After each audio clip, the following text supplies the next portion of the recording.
this is Dr. Benner, and this is the Shelbourne Knee Center podcast. We're starting episode 37 tonight, and we have another good topic to discuss tonight as it relates to range of motion and total knee arthroplasty. Last week, we talked about rates of total knee arthroplasty depending on where the arthritis was located and differential progression to disease percentages between the medial, lateral, and patellofemoral compartments. And it was an interesting discussion that Scott and I had about another previous study that we had done. So check out last week's episode. Also, if you'd like to check out our previous content, we're on pretty much every podcast platform. We've got all of our content up there on our podcast pages, and you can check out any of that stuff.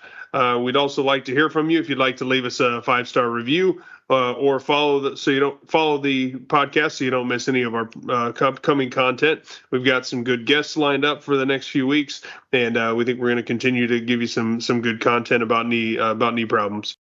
Tonight's episode, we're going to be focusing on the factors that affect post-op flexion, in particular, how preoperative flexion can affect post-operative flexion. And this is going to be a good topic both for you and I to discuss, as it's another one that really covers both the rehab aspect of things as well as the surgical aspect of things, and really looking to see what factors can influence that post-operative flexion and ultimately outcomes post-operative after total knee replacement. So we'll jump right in, and Dr. Benner, couple things that we want to hit here.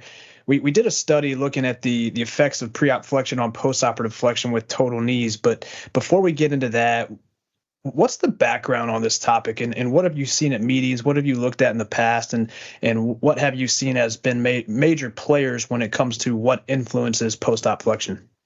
Well, there's been some previous research done about this by colleagues here in the Indianapolis area. For those that don't know, we do have our practice in Indianapolis, and just not too far down the road in Mooresville, Indiana, is the Center for Joint Replacement, where Dr. Merrill Ritter set up his group. And one of his big contributions to the literature was just a discussion about how preoperative range of motion relates to postoperative range of motion. And I think that's something that pretty much everybody around the world understands and realizes, that pre-op motion does in some way dictate post-op motion.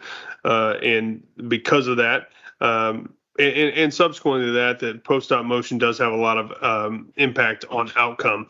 And we have Dr. Ritter and his group to thank for some of that knowledge. It seems pretty intuitive now, but at the time, I don't know if that was necessarily the case during earlier prosthesis development phases, where people were unsure how much range of motion the replaced knee would tolerate. I think to be able to look at factors and figure out why people ended up with bad range of motion sometimes, and that led to a bad outcome, and just understanding the contribution of pre-op motion was an important one. And from our perspective now, trying to fit that together with what we do preoperatively, trying to keep people out of surgery in particular, but also if they do have surgery, how do we maximize their outcome? It's something that everybody around the world is continuing to chase with knee arthroplasty, and a topic that I still think is germane to all of our practices. Now, the concept of pre-op motion influencing post-op motion, and you talked about Merrill Ritter's work on that. Have you seen, or are you aware of any situations where that may not be the case, and you know that going into surgery, whereas, for example, a patient has X degrees of motion with certain varus valgus deformities, and you think that this is not going to necessarily be as good, or what? Or are there any scenarios that really may not be the case that you know of ahead of time? Well, part of that was why we did this study. I wondered if we applied those same kinds of parameters to individual groups of preoperative range of motion, whether that would still play its way out. I agree with Dr. Ritter's findings that pre-op motion dictates post-op motion, but I wondered, with modern implants and modern techniques done, a couple decades after he did a lot of that initial work on this topic, whether or not that would still be the case. And my thought was, especially with all the physical therapy and rehabilitation we do, and modern implants, modern techniques, whether or not we might find that people who have a lower amount of range of motion don't necessarily end up with low range of motion. Just see what the relationship was, what the relationship was in 2024. Now, before we get into the study, you had mentioned modern techniques and modern implants. Can you touch on that a little bit further and discuss what in particular may influence that when it comes to the actual implant itself, when it comes to postoperative flexion or postoperative range of motion in general? Yeah, I think the design folks at with all the different companies have become particularly cognizant of bone preservation. That's one thing that's been a little bit different.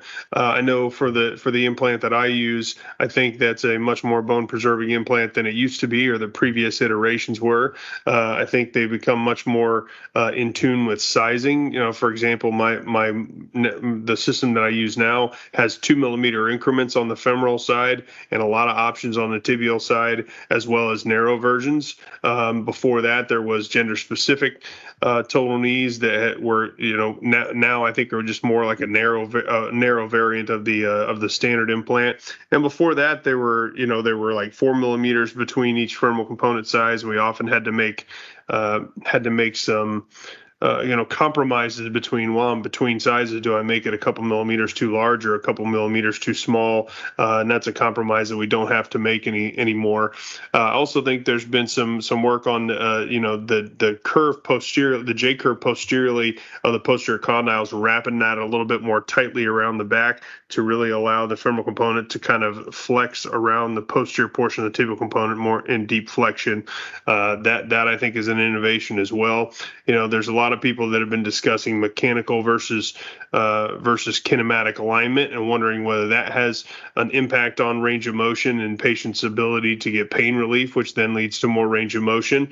There's a question about robotics as well. Do we get better with gap balancing and alignment with robotic technology, and does that lead to an improvement in range of motion as well? So those are kind of some of the implant and technique variations that I think have happened in the last several years that we wonder whether or not that'll have an impact on outcomes, and for me, range of motion specifically. So this study, along with a lot of our other studies, and whether we're talking about knee replacements, osteoarthritic knees, patellofemoral realignments, or ACL reconstructions, we really harp on range of motion. And as it pertains to the total knee population, can you talk about the importance of that and why we focus on that both preoperatively and postoperatively? I feel like most of the studies we're talking about have dealt with range of motion on this podcast, and really we talk about this every day at the office, as you know. And I think it all goes back to Dr. Shelbourne's research over the course of the last 4 decades that spawned from ACL literature and now has been taken on to the arthritic knee patients and total knee replacement. Just in the ACL reconstruction patients, even small degrees of stiffness have led to higher degrees of osteoarthritis, worse outcomes, functional outcomes as well. And with that, now we've kind of taken that forward to, does that apply to arthritic knee conditions as well? Can we improve range of motion once it's already? Can we improve stiffness once it's already there and make a difference in arthritic knee care? And I think we've shown, in my opinion, in our experience, pretty convincingly that is the case. And then the next piece of it, as it relates to post-op total knee outcomes, is can we identify factors that improve range of motion, and can that help us to maximize outcomes in the post-operative phase following knee arthroplasty as well? So, this all has its basis in Dr. Shelbourne's research at our office over the last 4 decades that have really put the puzzle pieces together one at a time to come up with kind of a comprehensive plan for knee problems. And with that comes a real focus on range of motion. So I'm sure some of our listeners are probably tired of hearing it when we talk about it, but we only do so because we think it's just such an important key factor in really all types of knee problems. And Scott, that seems like a good jumping off point for this study. Tell us a little bit about the name of this study, who's on it, and kind of what we looked at here. Sure. So the title of the study was The Effects of Preoperative Flexion on Postoperative Flexion and Subjective Outcomes After Total Knee Arthroplasty. And the authors on this were Sarah Eaton, former physical therapist at our office, myself, yourself, as well as Elena Gillenwater, current physical therapist at the office. And again, we really took the rationales that we discussed about in the first 10 minutes or so of this episode, and we wanted to take those principles and really apply them to our own patients and see what factors can play into leading to higher postoperative flexion, and then go one step further, what the subjective outcomes is going to look like based on the post-op flexion. So what we did was took patients of yours, so a single orthopedic surgeon clinic here, and enrolled them into a study, and we ended up getting from 2012 to 2021 588 patients that had a unilateral and primary knee replacement, which we feel was an important designation for this study, as we wanted to exclude the bilaterals, the staged procedures, as well as the revisions. And we took those patients and we divided them into 3 groups, and the groupings were low, average, and high range of motion. And we designated that as less than 120 degrees for the low group, 120 to 134 degrees for the average group, and greater than 135 degrees for the high group. And then from an outcome standpoint, we wanted to look at the change in flexion for each of those 3 groups. We wanted to see what percentage of the patients in each of those 3 groups stayed the same in regards to range of motion, improved a grouping, or went down by a grouping that was pre-designated. And then the last thing, we wanted to look at the 1-year KOOS scores based on those groupings, both preoperatively and postoperatively. All right, Scott. So once we got that population together in this study, what kind of run through the results of this study for our listeners? Sure. So the biggest thing, or the first thing I should say, we wanted to look at was what type of mean change in flexion that these patients in each of these 3 groups were able to attain. And for the low group, preoperatively, these were the patients that were starting off less than 120 degrees of flexion. Their average range of motion preoperatively was 106 degrees, and they were able to improve that to 120 degrees on average. The average group started off between 120 and 134, averaged out to be 126 degrees, and they were able to improve to 130 degrees postoperatively. And then lastly, the high group, which was those that started off above 135 degrees, and they were on average starting off at 140 degrees and stayed pretty similar, although dropped a degree on average to 139 degrees. Now, the second thing we wanted to look at was to see what percentage of patients in each grouping got better, stayed the same, or got worse. And the way we defined that was going down to a lower grouping, staying at the same grouping, or going up to a higher grouping on the predetermined low, average, and high groups that we designated earlier. So for the low group, 38% of patients stayed in the low group, which means they were started off less than 120 degrees, and then after surgery, they stayed in the less than 120 degree grouping, which means that 62% of patients were able to go up and get better from pre-op to post-op. So 62% of patients that started off lower than 120 degrees were able to get to 120 degrees or better after surgery.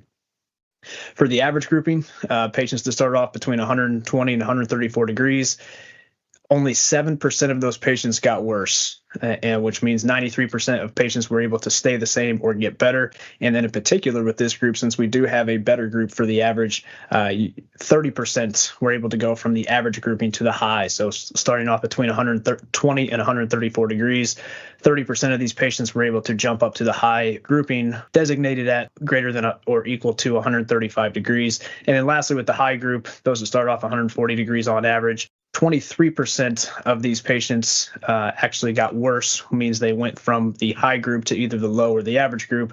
But the majority, the 77% of these patients, were able to stay in that high group. So they started off at 135 degrees preoperatively, and then 77% of them were able to stay in that greater than 135 degrees postoperatively after surgery.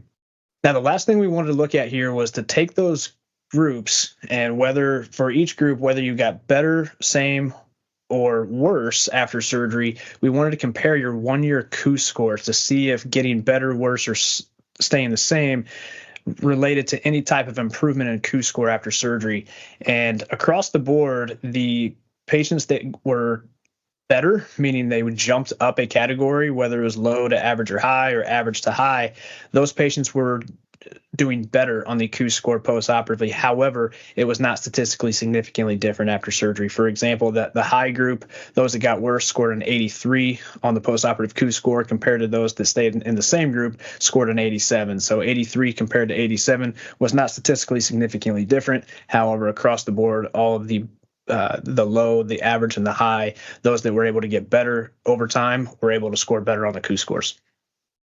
And some interesting trend lines that we find in this data when we look at the first analysis you did, just pre-op to post-op range of motion for the low, average, and high group. If you look at the low group, they went from 106 pre-op to 120 post-op as their mean flexion. So they made a mean 14-degree improvement. For the average group, they went from 126 to pre-op to 130 post-op. So they got a smaller amount of improvement. And for the large group, pre-op was 140, post-op 139, so essentially the same. And I think that's an interesting thing that we do notice clinically, that people who have lower degrees of range of motion are more likely to make a more significant improvement in their knee flexion than people who have average flexion, and that people who have a high degree of flexion may stay the same or even go down just slightly.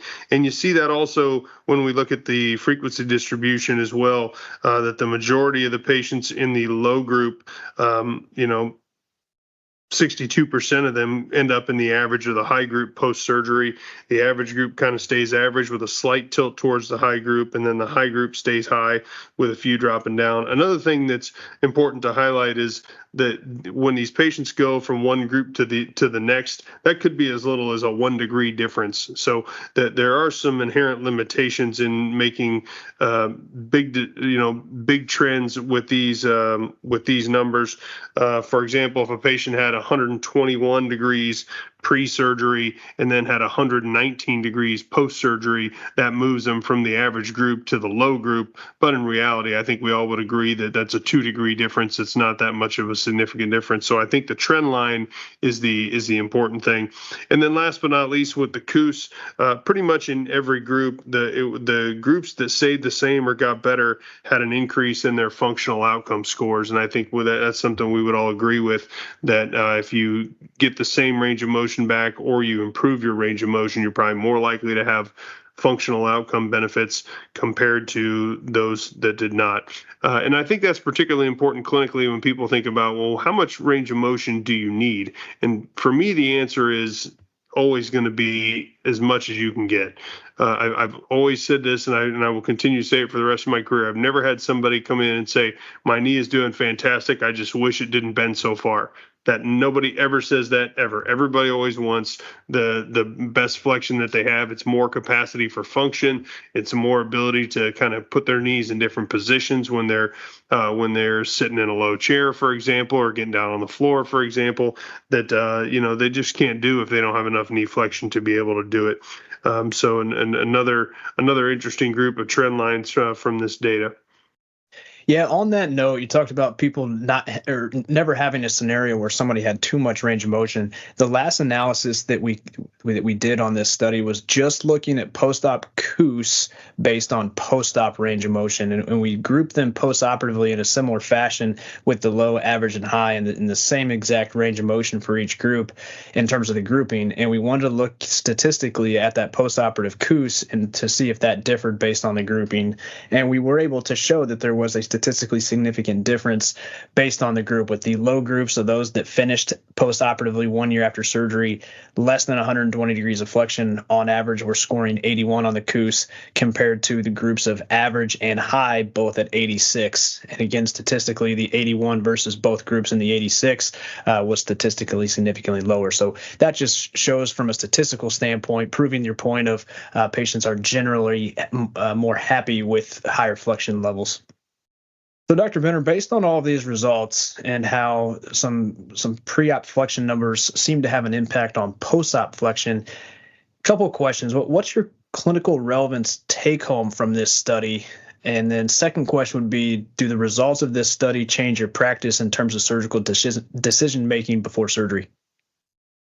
Well, I'll answer the second one first. I think where this changes my surgical decision making is if somebody doesn't have good range of motion, or we haven't at least made an attempt to get people better range of motion, then we need to do that after surgery, because we know that people who have better motion pre-op do get a bigger improvement post-op than if they had worse motion, and that they have better outcomes. So it's just more fuel to the fire that if we don't need to operate on somebody, we shouldn't until we maximize maximize their functional abilities. Now, this study didn't specifically note that, so I don't think we can make that claim based on this specific study. However, I think in the context of our previous studies and our previous podcast, you can go back and listen to as well, our series on non-surgical treatment of OA of the knee, that it all does kind of fit together, that it's really important for us to maximize range of motion pre-op in order to be able to maximize motion post-op and get the best outcome for our patients. And as far as the clinical relevance goes, I think not only can we counsel our patients that pre-op motion dictates post-op motion, but we can give them some sort of an idea of how much improvement they can make. I think the results of this study show us that if you don't have very good range of motion, you can get a significant improvement post-surgery versus if you already have good range of motion, or if we get you good range of motion pre-surgery, then we can know that that's going to predict that they'll have good motion after surgery. I think it's also interesting to review this kind of stuff and also have these discussions with patients that if a patient comes in with 150 degrees of flexion or 145 degrees of flexion, then I will sometimes tell them, you know what, you have such high flexion that a prosthetic knee may not even accommodate that. And that you may even lose a little bit of flexion, but that your flexion is so high anyway that I don't think you'll notice any kind of a functional deficit associated with it. Yeah, I would agree with those clinical relevance points there. Lastly, before we wrap up, any general or global take-home points based on the results of this study? Yeah, I think this just plays back into our general philosophy about range of motion and arthritic knees, that if pre-op motion dictates post-op motion and if post-op motion dictates outcome, then in my opinion, that means that pre-op motion dictates outcome. And the better we can get our pre-op motion, the better our outcome is. So that's an important point on preoperative physical therapy, preoperative optimization of the patient's functional gains on the front end leads to better outcomes later. I think the other thing to keep in mind is that a lot of times, this is a big frustration of mine, and I hope people can learn from, a lot of times people use this kind of data and these relationships in order to almost make an excuse post-surgery for why their patients didn't get their range of motion back. I don't know how many times that I've heard people discuss this, and the way they discuss it is after the surgery's already been done, after the patient's already had kind of a poor outcome and stiffness, then they go back. Then I've heard surgeons say, well, you remember back before surgery, you had bad motion to begin with, so that probably explains why you have bad motion now. And of course, that's true. However, I wish that surgeons would kind of shift gears from that kind of thinking and think, since we have that information and we know that relationship exists, what can we do pre-surgery to maximize range of motion and realize the big improvements that could potentially give our patients post-operatively, rather than wait until after they've already had a bad outcome and use this information to explain why it happened. Let's use this information on the front end to keep it happening from the beginning. All good points. I appreciate you going over this study and the clinical relevance behind the results. So if you want to get a hold of us, you can reach out to us via our social media platforms. You can reach out on Twitter and Instagram at the SKC Podcast. You can visit our YouTube and Facebook SKC Podcast pages, or email us at the SKC Podcast at gmail.com. And we will see you guys next week.